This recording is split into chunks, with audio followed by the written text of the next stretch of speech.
They didn't ask her name. They didn't ask if she was okay. They just cornered her in the back locker room where the camera was broken, where the lights flickered, where the door didn't quite latch. 4 boys, same school, same age. They blocked the exit, grabbed her arms and told her, "Don't scream, it'll be over quick." She tried to twist, to push, to say something, but her voice was gone before the breath even reached her throat.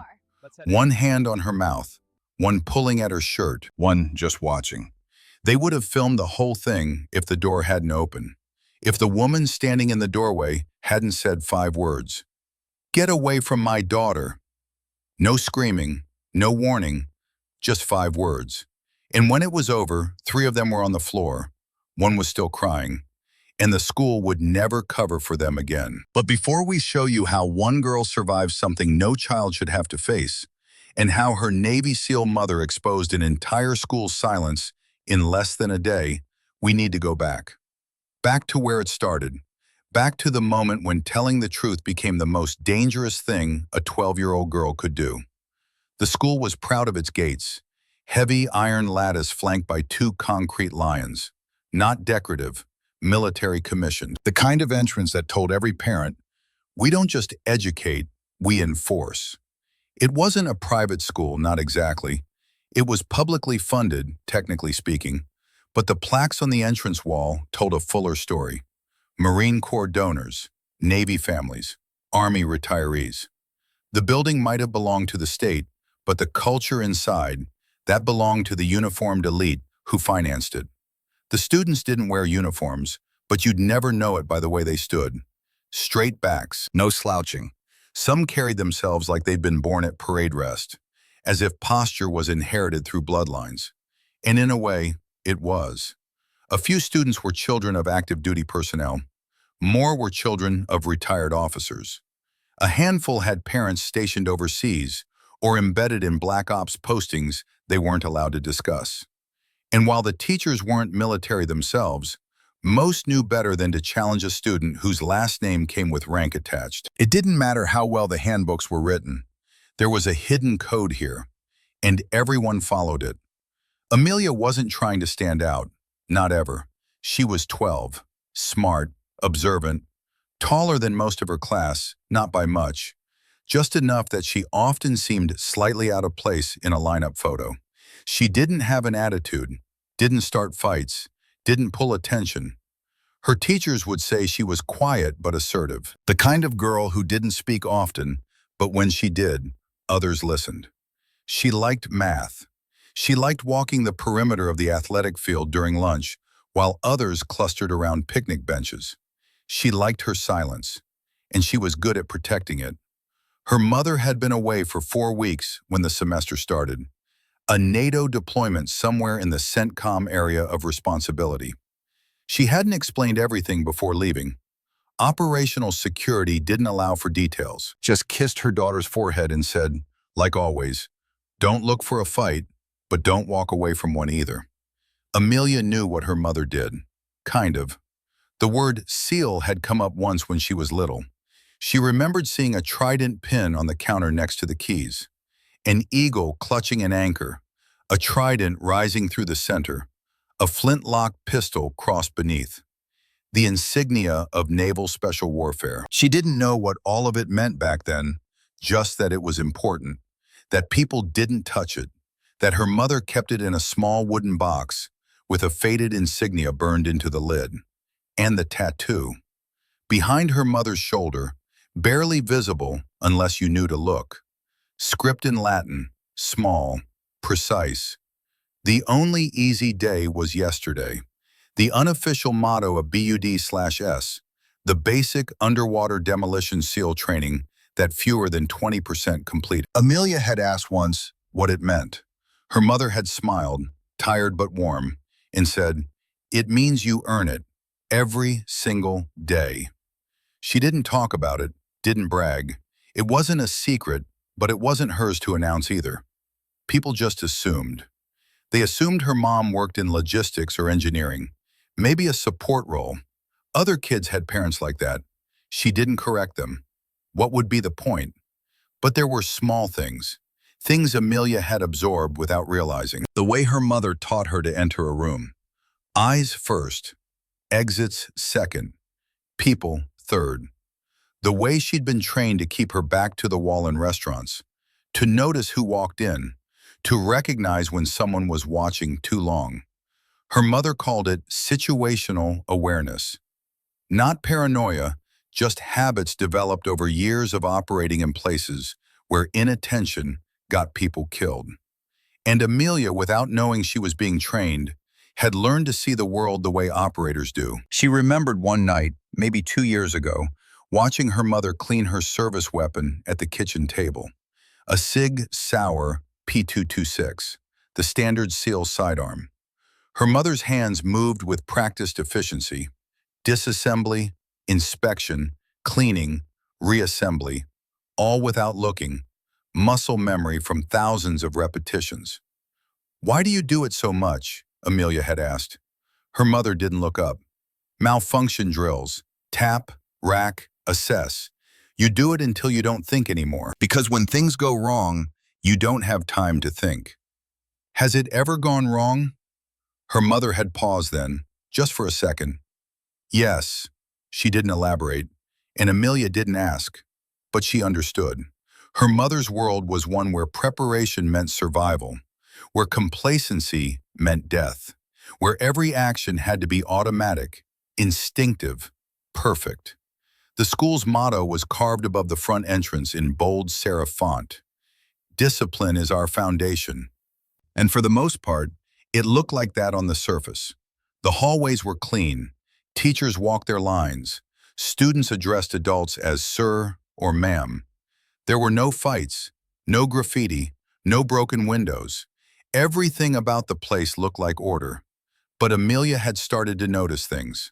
Certain boys, sons of well-known military families, got away with speaking louder, with walking a little slower when a teacher told them to move along, with lingering around other students' lockers longer than necessary. There were subtle privileges everywhere.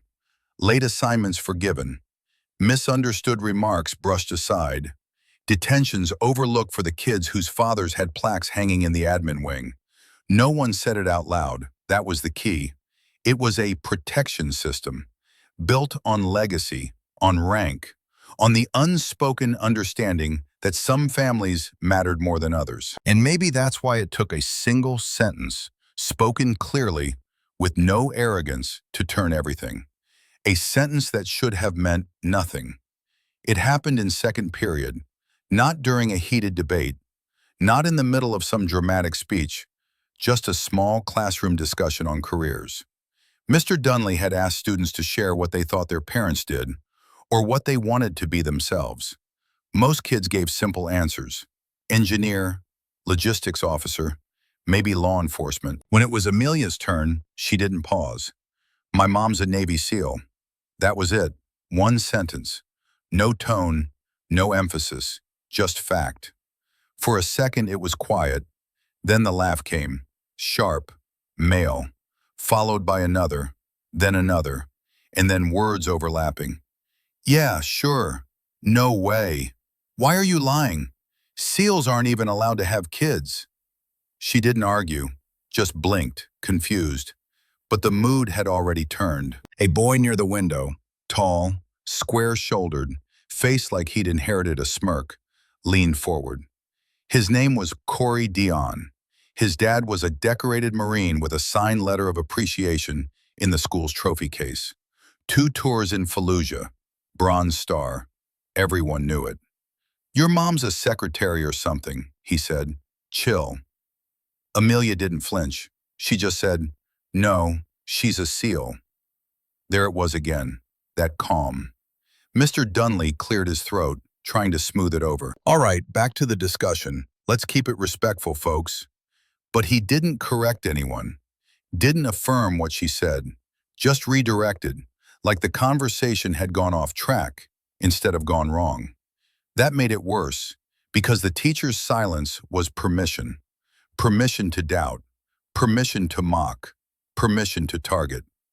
Corey leaned back, grinning now. "You think you're better than us or something?" She didn't answer, but she didn't look away either. By lunch, it had become a joke. Seal Girl, Captain Liar. Kids passed her in the hallway and mimicked swimming motions. One held up his pencil like a fake rifle and saluted. Even the girls, who didn't usually pay attention to this kind of thing, laughed under their breath when she walked past. Amelia didn't cry, she didn't yell, but something had changed. Not just in how the other kids saw her, but in how the adults did too. At the end of the day during science class, Mr. Dunley pulled her aside. "Look, Amelia," he said, voice soft, practiced. "I know it's tough sometimes when people misunderstand you. Maybe just let this one go. Don't take it personally." She stared at him. "I didn't lie." He gave a kind smile, the kind that adults give when they've already decided what they believe. "I know you didn't mean to, but you know how it can come off sometimes. Kids from military families, they're proud. And when someone makes a claim that seems, well, unusual, they can react strongly. It's not unusual, it's true. I'm sure you believe that, but SEALs are. They're very elite, very rare, and most people don't actually know any. So when you say something like that, it can sound like you're trying to impress people. And just like that, it wasn't a fact anymore. It was attention-seeking, a story, something she'd made up to seem impressive. The truth hadn't changed, but their comfort with it had. That evening, Amelia walked home by herself. It wasn't far, just 5 blocks through suburban streets lined with the same kind of well-kept military housing. American flags, Marine bumper stickers, retired NCOs watering their lawns with quiet pride. She walked straight, shoulders back, the way her mother had taught her. Eyes moving, scanning, checking her six without turning her head, using reflections in car windows to see behind her, counting driveways, noting which houses had dogs, which had clear sight lines to the street. Situational awareness, her mother's voice in her head. If you're not paying attention, you're a target. But when she turned the key in the door and stepped inside their small duplex, the silence felt heavier than usual. She didn't eat much dinner, didn't touch the tablet on the kitchen counter, didn't check messages. Instead, she sat on the carpet beside the couch, legs crossed, staring at the photo on the wall. Her mother in dress blues, trident badge just visible at the collar, the insignia small but unmistakable. Eagle, anchor, trident, pistol. Behind her mother in the photo, barely visible, was the SEAL team flag, the Bonnie Blue, a single white star on a field of blue. The flag that had flown over every operation, every mission, every brother who didn't come home. Amelia whispered it once, just once. "You're real." It wasn't a prank anymore. By Wednesday, the laughter had hardened. The boys didn't just call her names in passing. They started waiting, choosing their moments, edging closer each time. Corey Dion was always in the center, never loud, never first, but somehow always near when something happened. It started with a pencil. Amelia was at her locker, reaching in, when she felt someone brush behind her, close enough that her shoulder pressed into the cold metal door. Whoops! The pencil landed on the ground between them. And when she turned, one of Corey's friends, Weston, thin, acne-scarred, always second to speak, was standing there with a grin. He bent down, but not to pick it up. Instead, he stayed crouched for a moment, too long, looking up at her like he was waiting for something. Then he laughed and stood, brushing past her again. No teacher in sight, just the clatter of lockers and the rhythm of class change. It kept happening, a hallway shoulder check that nearly knocked her over, a book shoved just out of reach on a high shelf in the library, a whispered comment when the teacher's back was turned. Bet your mom's SEAL training didn't cover this. They were careful, so careful. Never too loud, never too rough, just enough. Amelia started tracking them, not consciously at first, just awareness. She noticed that they moved in patterns, shifts almost, never all 3 together during passing periods, but always one nearby. Corey in the morning, Weston after lunch, Brennan, the quiet one, during afternoon classes. It was coordinated, deliberate. In gym, it changed. They started picking her for things, group projects, team pairings. Suddenly, Corey always seemed to be in her orbit, passing the ball too hard, bumping her during drills, barking instructions like he was her CO. The coaches said nothing. One even chuckled once when Corey mimicked a drill sergeant voice. Can't take the heat? SEAL girl? That one stung more than most. Not because it was cruel, but because it was tolerated. And because every girl on the bench stayed silent. Some looked away. One or two smiled nervously, not because they didn't care, because they understood. This was how it worked here. The sons of decorated veterans had latitude, and everyone else adjusted. By Friday, Amelia was adjusting. Not accepting, not submitting, adjusting. She stopped lingering in the halls, carried her books tighter, walked with one strap over her shoulder so it was harder to pull. She changed the route she took to her classes, not out of fear, but calculation. She was doing what her mother had taught her, assessing threats, minimizing exposure, controlling variables. But entitlement doesn't back down from resistance. It sharpens. The next week, her locker combination was reset. Office claimed it was a system error. Her assigned partner for science suddenly changed, and now it was Corey. Group coordination, they said. When she asked for a different pairing, the teacher looked puzzled. Why? He's one of our top students. She didn't answer, because she already knew the answer wouldn't matter. Then came the jokes, about SEAL training, about tactical obedience, about the kind of things a soldier does to get promoted. You take orders real well, huh? How deep can you dive? Bet she salutes like this. They never said them outright, not loud, not where a camera might catch the words, but their tone, and the eyes that followed hers when she walked away, made everything clear. She spoke to a teacher once, not a formal report, just a comment, small, cautious. I feel uncomfortable. The teacher smiled tightly, nodded. High school can be a lot. Just remember, you're strong, you can handle it. But nothing changed. And that afternoon, Corey brushed her shoulder again in the stairwell, hand lingering just a little too long at her hip. In the back of her mind, a switch was flipping. Not panic, not fear, something else, something slower, colder, recognition. This is what Mom meant, she thought, when she said, trust your gut. Her gut was screaming now. They weren't just teasing her because they didn't believe her. They were circling because something in her presence, in her truth, made them feel smaller, and they needed to crush. The first time Amelia was told the girls' locker room was under maintenance, she didn't think much of it. The coach handed her a folded slip of paper with a scribbled room number and said it would just be for a few days. That temporary space, a converted storage room in the back of the auxiliary gym wing. No windows, no cameras, no staff nearby once practice started. She changed quickly, didn't linger. But the silence in the new room was thicker. Not unsafe yet, just unobserved. And unobserved meant vulnerable. That was the beginning. The next day, she was told to stay after class. We just want to check in. You've seemed distracted. The counselor's tone was smooth, neutral, but the questions weren't. Have you maybe misread some interactions? You know, boys can be immature. Doesn't mean they mean harm. If something serious happens, we're always here, but you don't want to sound paranoid. She nodded, even smiled once, said, thank you, but her pulse was loud the entire walk home. Later that week, she was given a special task. A teacher asked her to return athletic waivers to the admin building on the far end of campus. During lunch, she hesitated, explained she hadn't eaten. It'll just take a few minutes.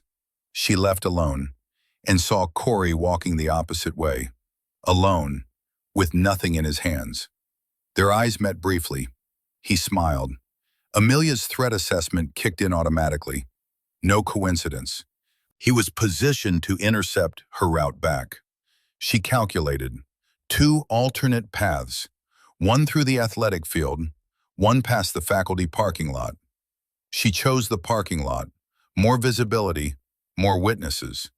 But when she rounded the corner, Weston was there, leaning against a car, scrolling his phone. He looked up. "Hey, Seal Girl, lost?" She didn't answer, just kept walking. He fell in behind her, not close, but close enough. By Thursday, it wasn't coincidence anymore. The new locker room, the errands, the extended check-ins. Each day, Amelia was placed somewhere with fewer people, fewer allies. The timing wasn't random, neither was the pattern. Someone was coordinating this, and she had a sinking suspicion it wasn't just the boys. Friday morning, she found her classroom moved, just for one session. Air conditioning issue, the teacher said.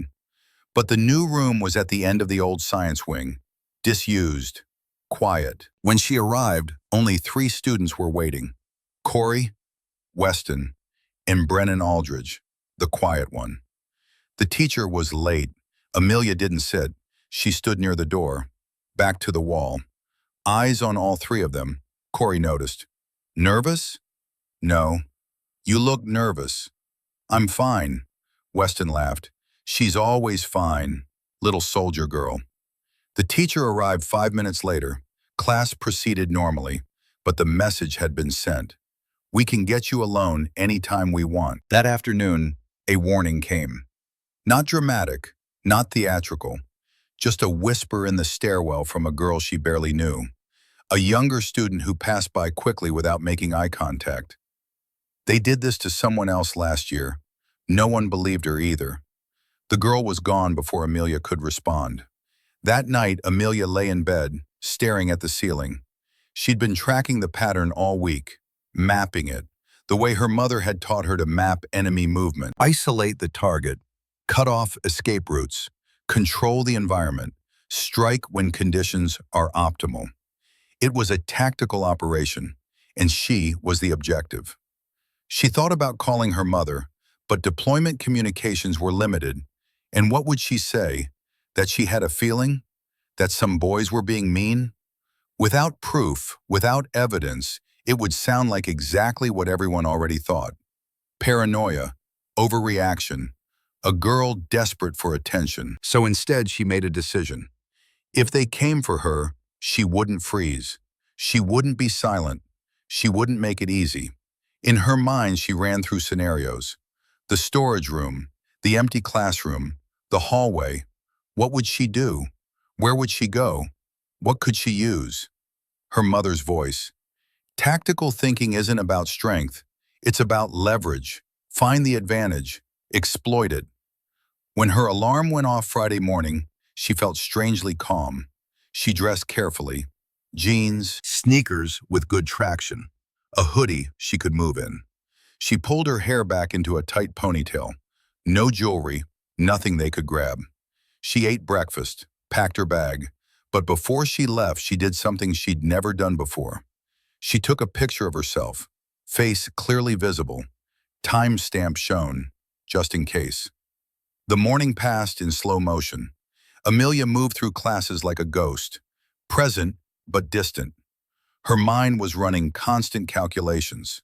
Threat assessment, escape planning, resource identification. She noticed things she'd never noticed before. Which classroom doors locked from the inside? Which windows open? Which hallways had the most foot traffic during different periods? She was thinking like an operator now. Not because she wanted to, because she had to. By lunch, her nerves were stretched thin. She didn't go to the cafeteria. Too enclosed. Too many blind spots. Instead, she went to the library, found a seat with clear sight lines to both entrances, pulled out a book she wasn't reading, and waited. 4th period came and went, then 5th, and then, just before 6th period, it happened. A student aide appeared at the classroom door, handed the teacher a note. The teacher glanced at it, then looked up. "Amelia, you're needed in the auxiliary gym. Coach left some equipment that needs to be returned to storage." Every head in the room turned toward her. Amelia's heart rate spiked, but her breathing stayed controlled. She stood slowly. Which coach? The teacher frowned. Does it matter? I'd like to know who to return it to. Just go to the gym. Someone will be there. Amelia picked up her bag, walked out. The hallway was empty. Most students were in class. The only sound was the distant hum of the ventilation system and the faint echo of a teacher's voice through a closed door. She walked slowly, each step deliberate. Her mother's training kicked in. Breathing steady, peripheral vision active, hands loose, center of gravity low. Not afraid, ready. She reached the auxiliary gym. The main doors were propped open. Inside, the space was dim, no lights on, no coach in sight. She stopped at the threshold. Behind her, footsteps. She didn't turn immediately. First, she assessed. 3 sets, different gaits, coordinated timing. Then she turned.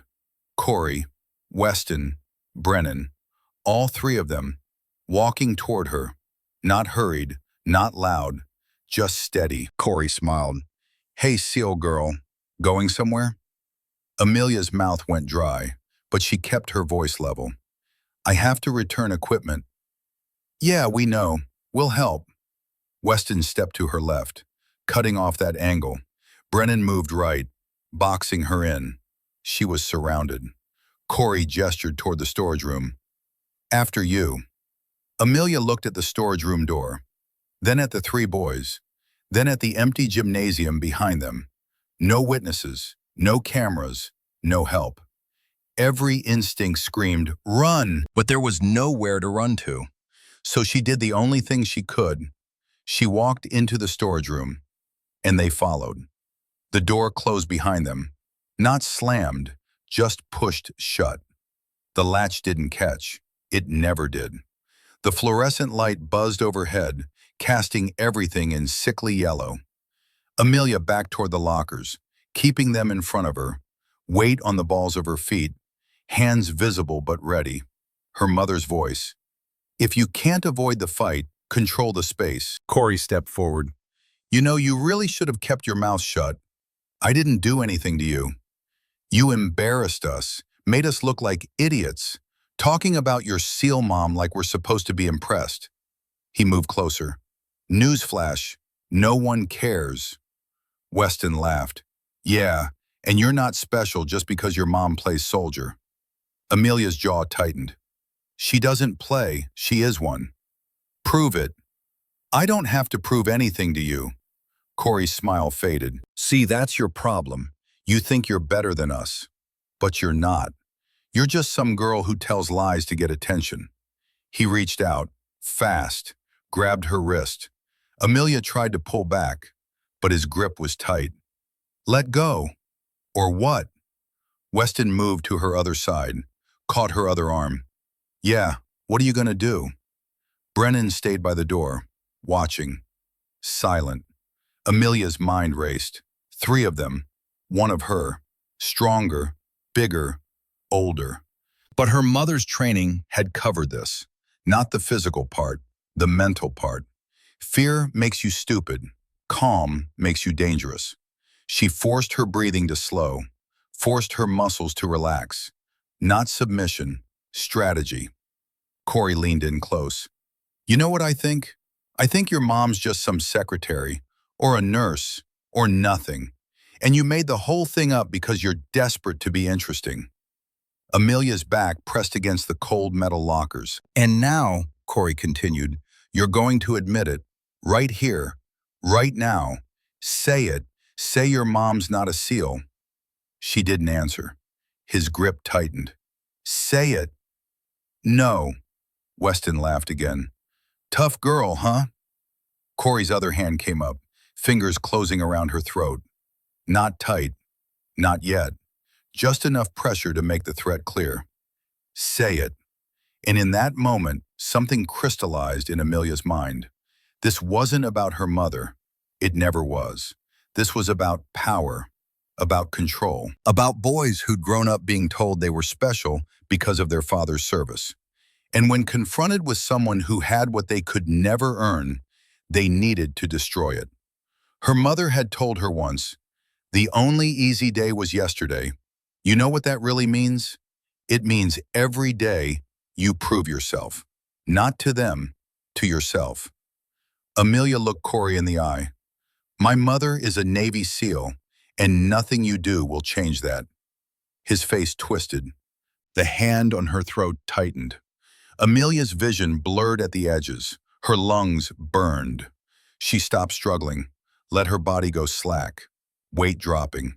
Corey's grip adjusted, loosened fractionally as he tried to keep her upright.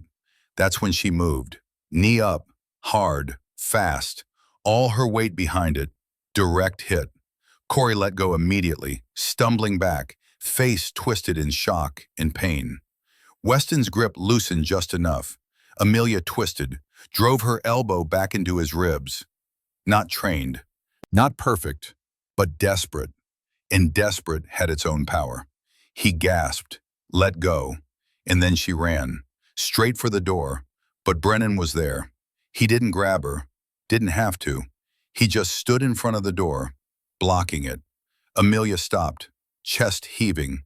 Behind her, Corey was recovering, and he was furious. "You little..." He came at her again, faster this time, meaner. Amelia tried to dodge, but there was nowhere to go. His hand caught her shoulder, slammed her back against the lockers. The impact knocked the air from her lungs. And then his hands were around her throat again. This time, he squeezed. Amelia clawed at his arms, kicked, tried to scream, but no sound came out. The room started to darken. Her lungs burned. Her heartbeat thundered in her ears. In her fading consciousness, she thought of her mother, somewhere across the world, fighting, and she thought, "I'm sorry I wasn't strong enough." Then, the door opened. The maintenance supervisor didn't burst through, didn't crash, just opened the door, smooth, controlled. He was older, graying hair, broad shoulders, the kind of man who'd spent his life doing physical work. He took in the scene in half a second. Girl against the lockers, hands around her throat, two other boys watching, then said very quietly, "Step away from her." Corey let go, immediately, hands up. "We were just..." "I said step away." The three boys moved back, fast, like they'd been burned. Amelia collapsed, slid down the lockers, gasping, shaking, her throat on fire. The man didn't ask questions, didn't wait for explanations. He just pulled out his radio. "Security to auxiliary gym storage, now. Possible assault."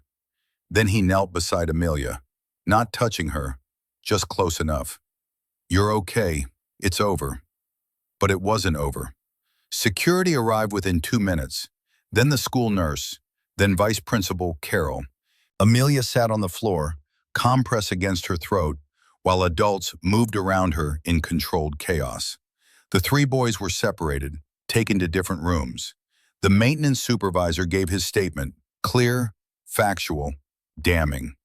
The nurse checked Amelia over, tilted her chin up, looked at the red lines forming on her neck. "Can you breathe okay?" Amelia nodded. "Did they hit you anywhere else?" She shook her head. The nurse exhaled slowly. "These marks, they're going to bruise. You understand what that means?" Amelia understood. It meant evidence. It meant this was real. It meant they couldn't pretend anymore. Vice Principal Carroll appeared in the doorway. Tall, late 50s, retired Army. The kind of man who carried himself like authority was his birthright. He looked at Amelia, at her neck, at the way she was shaking. "I need to call your emergency contact," he said. "My mom." "Your mom's deployed. We can't reach her on standard channels." "Try anyway." Carol hesitated, then nodded. "I'll make the call." He left. Amelia sat alone in the nurse's office, staring at institutional beige walls, at the clock ticking forward. The nurse brought her water, a blanket, sat beside her without speaking. 20 minutes passed. Then Carol returned. "I've left messages, multiple channels. If she's in an active zone, it could be days before she gets them. In the meantime, I'm calling your aunt. Don't. Amelia, you can't stay here. Then I'll walk home. You're in no condition. I'm fine. She wasn't fine. But she also wasn't going to sit in this office one more second while people who were supposed to protect her found excuses not to. She grabbed her bag, stood, walked out. Carol called after her, but she didn't stop. She walked through empty hallways, out the front doors, past the iron gates and the concrete lions, onto the sidewalk, and she started the 5-block walk home. The sun was low in the sky, casting long shadows. Everything looked normal, but nothing felt normal. Amelia's throat ached. Her hands trembled. Her mind replayed the storage room over and over, but she kept walking, one foot in front of the other. When she reached the duplex, she fumbled with her keys, finally got the door open, stepped inside, closed it, locked it, and then finally she let herself break. She slid down the door, pulled her knees to her chest, and sobbed. Not loud, not dramatic, just silent tears that wouldn't stop. She didn't know how long she sat there, but eventually she heard it. A car door. Outside. Then footsteps. Quick, purposeful, military cadence. The key turned in the lock. The door opened, and her mother stood there. She wasn't in uniform, just civilian clothes, dark jacket, jeans, hair pulled back, duffel bag over one shoulder. But everything about her read operator. The way she stood, weight distributed, balanced, ready. The way her eyes moved, sweeping the room, threat assessment automatic. The way her hands hung loose, but positioned, muscle memory from thousands of close quarters engagements. Her gaze landed on Amelia, on the red marks on her neck, on the tear-stained face, on the way her daughter was curled against the door. And something in her expression changed. Not anger, not yet. Something colder, more dangerous. The look of someone who just identified a target. She stepped inside, closed the door, set down the duffel with the kind of care that said, weapons inside, then crouched in front of her daughter, eye level. You're home, Amelia whispered. Her mother's hand came up, gentle, brushed a strand of hair from her face. And you're safe. That was all it took. Amelia collapsed into her mother's arms, completely, and her mother held her, solid, unshakable. I've got you, she said quietly. I've got you. They stayed like that for a long time. Then, finally, her mother pulled back, just enough to look Amelia in the eye. Her hands came up, gently tilted Amelia's chin, examined the marks on her neck with clinical precision. Finger marks, thumb placement, pressure distribution. Her jaw tightened, but her voice stayed calm. Tell me what happened. So Amelia did. She told her everything. The classroom, the laughter, the escalation, the systematic isolation, the counselor who didn't believe her, the teacher who told her to let it go, the boys who hunted her, the storage room, the hands around her throat, all of it. Her mother listened, didn't interrupt, didn't react, just listened with the kind of focus that came from years of mission briefings where every detail mattered. And when Amelia finished, there was a long silence. Then her mother stood. Stay here, she said. Where are you going? To school. Mom, it's almost 6. No one's there. Her mother looked at her. And in that look, Amelia saw something she'd never quite seen before. Not a mother, an operator who just received mission parameters. Someone will be, she said. The drive took 8 minutes. She didn't speed, didn't rush, just drove with the kind of calm that comes from operating in hostile territory. Her mind was already working. Tactical assessment, threat identification, response protocols. 3 targets, male, adolescent, coordinated action, institutional protection, secondary targets, administrative enablers, system failure, mission objective, neutralize threat. ensure daughter's safety, establish accountability, rules of engagement, no physical contact unless initiated, overwhelming presence, controlled escalation. She parked in the lot. A few cars remained. Admin staff, maintenance. She walked through the front doors with the bearing of someone who'd breached compounds in Fallujah. The secretary looked up, started to smile, then stopped. Something about this woman made her nervous. The way she moved, the way she looked at everything and everyone like she was calculating. Distance, angles, response time. Can I help you? I need to speak to whoever's responsible for student safety. Voice calm, but not friendly. Clinical. The secretary swallowed. The vice principal is still here, but visiting hours are, get him. Not a request, not a demand, a statement of what was going to happen. The secretary picked up the phone. 5 minutes later, Vice Principal Carroll appeared. He looked tired, irritated at being pulled into another issue. Then he saw who was waiting. Civilian clothes, but everything about her screamed military. The posture, the way she tracked his movement with peripheral vision, the absolute stillness that came from someone comfortable with violence. Can I help you? He asked. My daughter is Amelia. You sent her home today with marks on her neck. Carol's expression shifted. Recognition. Ah, yes, we've been trying to reach you. I left several messages. I got them. I was wheels up 30 minutes later. Now I'm here. She paused. What are you doing about it? We're conducting a full investigation. The students involved have been sent home while we... Sent home. Not expelled, not arrested, sent home. Carol stiffened. Ma'am, with all due respect, this is a complicated situation.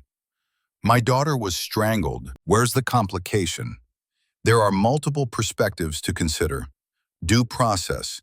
The boys have rights too. So does she, and hers were violated. Carol's jaw tightened.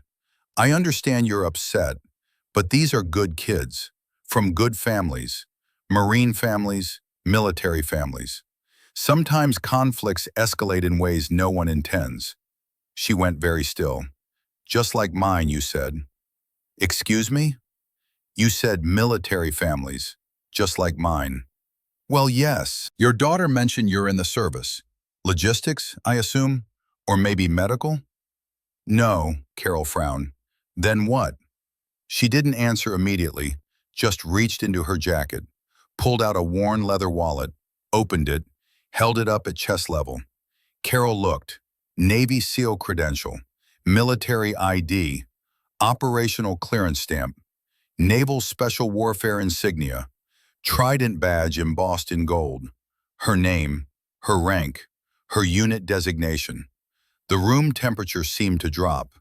Oh, Carol said quietly. Is there anyone else I need to talk to? She asked, voice still calm. Or are you going to handle this now? Carol swallowed.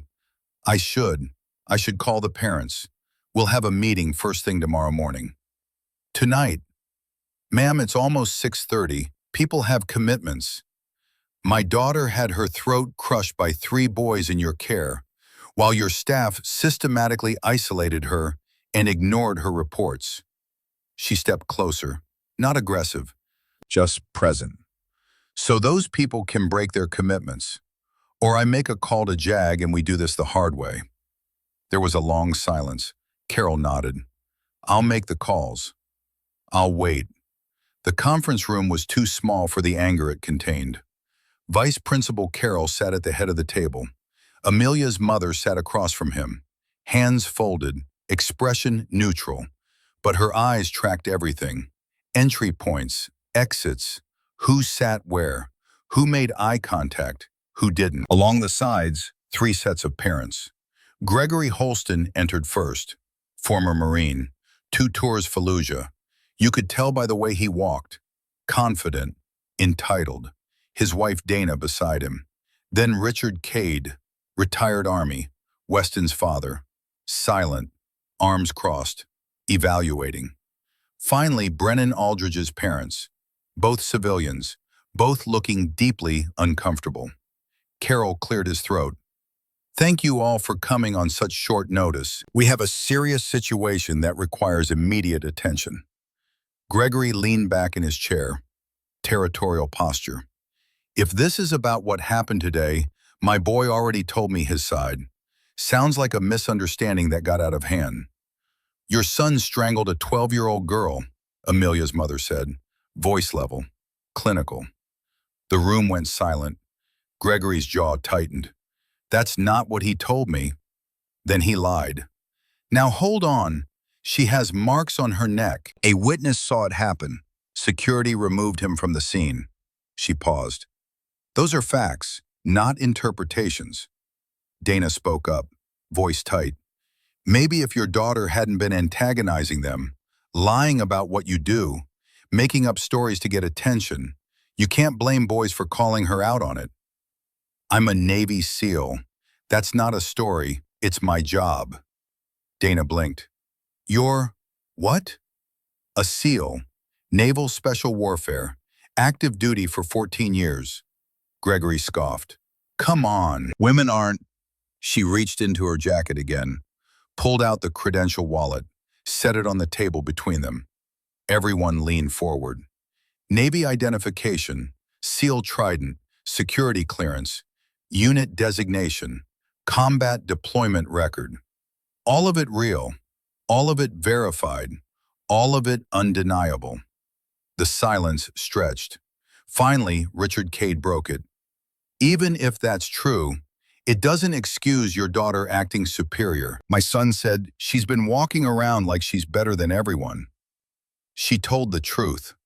Your son didn't like it, so he decided to punish her for it. Her eyes moved from face to face. And this school let him.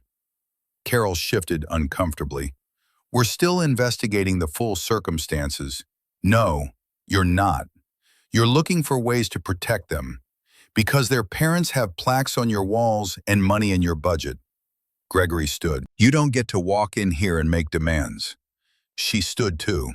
Not fast, not aggressive, just rising to meet him. The difference was immediate. Gregory was bigger, broader, former infantry, used to being the most intimidating person in any room. But she had something he didn't. The absolute certainty of someone who'd operated in places where hesitation meant death. Actually, I do, she said quietly. On what authority? On the authority of someone who spent 14 years in combat operations, while you sat safe at home and raised a son who thinks he can put his hands on little girls. Gregory's face went red. You don't talk to me like, I just did. Dana stood too, moved toward her, voice rising.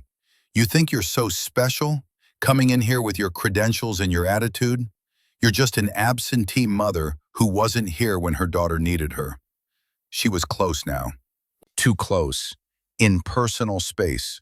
Aggressive. Maybe if you'd been around instead of playing soldier overseas, none of this would have happened. Maybe if you'd raised her right. Her hand came up, fast. A shove to the shoulder. Not hard, but contact. Amelia's mother said one word. Don't. Or what? Dana's voice was shrill now, emotional. You'll what? Hit me? Go ahead, give me a reason to. She didn't finish the sentence, because in one fluid motion, Amelia's mother stepped forward, caught Dana's extended arm, redirected her weight, and guided her off balance with precision that looked effortless. Dana found herself rotated, pivoted, one knee buckling as momentum carried her backward into the chair behind her. She sat, hard, gasping. The entire sequence took maybe 2 seconds. No pain, no injury, just complete control. CQB technique, close quarters disengagement, the kind of training that became automatic after thousands of repetitions. The room was frozen. Gregory started to move, then stopped, because he recognized what he'd just seen. Professional, military, controlled. This wasn't some civilian who got lucky. This was someone who'd done this for real, in places where mistakes got people killed. Amelia's mother looked at Carol, Are we done here? He nodded, pale. We'll have the expulsion letters drafted tonight. And the protocols? To make sure this doesn't happen again? We'll implement them immediately. Good. She turned toward the door, then stopped, looked back at the parents. One more thing. If any of you come near my daughter, if you contact her, if you so much as look at her wrong. She paused. There won't be a second warning. No threat, no anger, just certainty. She walked out.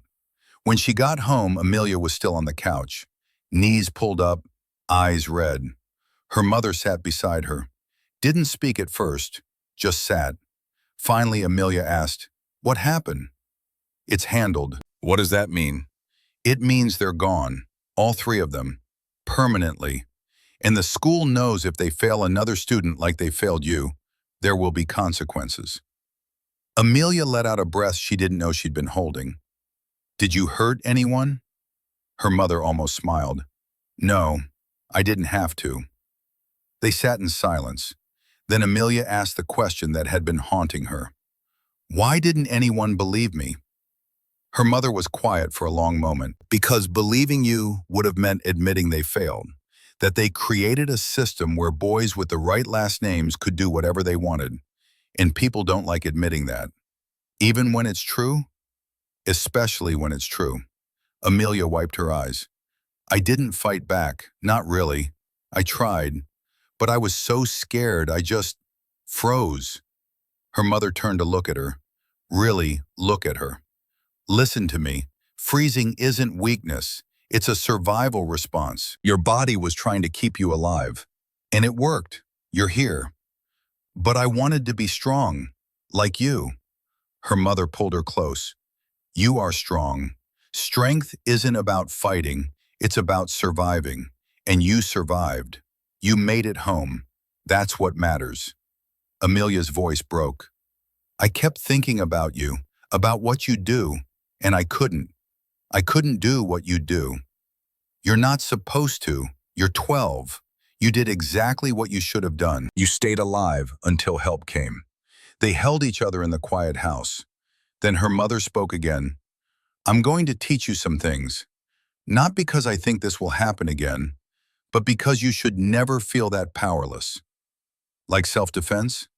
"More than that. Awareness. How to read a room. How to identify threats before they become problems. How to move through the world with confidence." She paused. "Life defense." Over the next few days they trained. Not in a gym, not formally, just in the backyard, in the living room, on walks through the neighborhood. Her mother taught her to notice things. When we walk into a restaurant, what do you see? Tables, people eating. Look again. Where are the exits? Who's watching the door? Is anyone paying too much attention to anything? Amelia looked, really looked. Exit by the kitchen, exit by the front. That guy at the bar keeps looking at his phone but watching the door in the reflection. Her mother smiled. "Good, now you're seeing." She taught her about space. Everyone has a boundary. Most people respect it automatically, but some people push. They stand too close. They test without permission. They test to see if you'll enforce your boundary. What do I do? You enforce it, politely first, firmly if needed. You don't apologize for taking up space. She taught her about voice. You don't have to yell to be heard. Volume isn't power. Certainty is. When you say no, mean it. Let them hear it in your voice. They practiced, over and over. No. Louder. No. Like you mean it. No. Better. She taught her simple physical techniques. Not fighting. Survival. If someone grabs your wrist, don't pull away. That's what they expect. Rotate toward the thumb. It's the weak point. Fast. Aggressive. Amelia tried. Failed. Tried again. On the 5th attempt, her mother's grip broke. Good. Now you know you can. By the end of the week, Amelia felt different. Not healed, not whole, but no longer helpless. Monday came. Transfer approved. New school. New district. Her mother walked with her to the front door. "You ready?" Amelia took a breath, nodded. "Remember what we practiced? Eyes first, exit second, people third. And if anyone makes you uncomfortable, tell you immediately." Her mother smiled, pulled her into a hug. "I'm proud of you." "For what?" "For surviving. For being brave enough to be scared and keep going anyway." Amelia held on tight, then let go. She walked through the doors. Different school, clean slate, new start. But she wasn't the same girl who'd walked into that other school 6 weeks ago. She was different now, aware, ready. And she knew something those boys would never understand. Real strength isn't about making others smaller. It's about refusing to be made small. And she would never be small again. Would you have spoken up or stayed quiet? Do predators rely more on power or silence? Should someone's rank ever protect them from consequences? Let us know what you would have done if you were in that school hallway. Drop your thoughts in the comments. If this story struck a chord with you, hit that like button, subscribe and tap the bell icon so you're first when the next story drops. And if you know someone who needs to hear this, share it with them. Because sometimes knowing where the line is the only way to stop someone from crossing it.